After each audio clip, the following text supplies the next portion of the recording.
तुम्ही भिकाऱ्यांना भीक देत असाल तर सावध व्हा. होय, कारण तुम्ही भीक द्याल तर थेट तुम्हाला जेलमध्ये जावं लागणार आहे. तुम्हाला हे ऐकून धक्का बसला असेल, मात्र हे खरं आहे. कारण तुम्ही भीक दिली तर तुमच्यावरच गुन्हा दाखल होऊ शकतो आणि आपल्या देशात नव्या वर्षात नवा कायदा लागू केला जाणार आहे. नेमका हा कायदा काय आहे आणि तो कधी लागू होणार आहे, पाहूयात या विशेष रिपोर्टमध्ये. भीक द्याल तर जेलमध्ये जाल.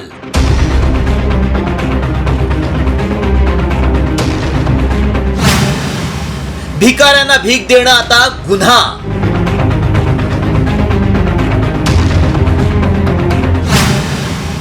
भीक देणाऱ्यांची आता खैर नाही.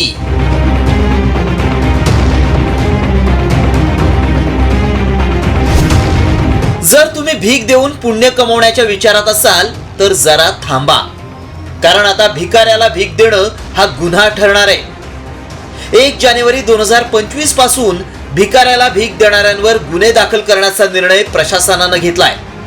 भिकाऱ्यांना भीक देणं आता गुन्हा झालाय. त्यामुळे पुण्य कमावण्याच्या नादात तुम्ही थेट तुरुंगात जाऊ शकता.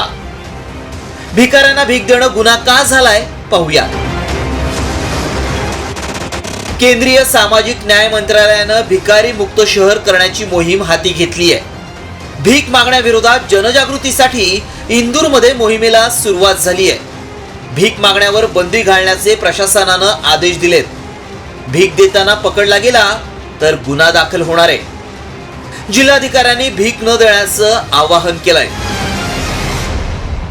भिकारी मुक्त शहर करण्यासाठी हा निर्णय घेण्यात आला असून या मोहिमेदरम्यान अनेक धक्कादायक खुलासे झालेत. यावेळी अनेक भिकाऱ्यांची पक्की घरं आहेत. काहींची मुलं बँकेत काम करतात, तर काही भिकाऱ्यांनी व्याजानं पैसे दिल्याचा खुलासा प्रकल्प अधिकाऱ्यांनी केलाय.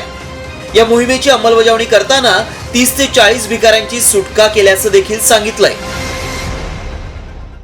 खास तौर पर कोई बच्चा अगर भीख मांग रहा है या किसी भी सामान की बिक्री कर रहा है, तो अगर हम लोग उससे कोई सामान खरीद रहे हैं या उसको भीख दे रहे हैं तो ये कानूनन अपराध की श्रेणी में आता है. ऐसे भीख देने वालों के खिलाफ भी हम लोग कार्रवाई करेंगे.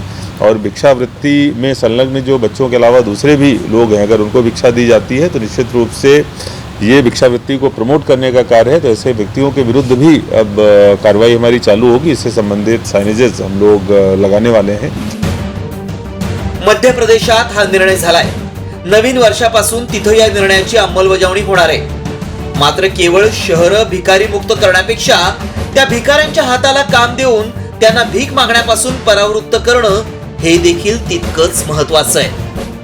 ब्युरो रिपोर्ट, साम टीव्ही न्यूज.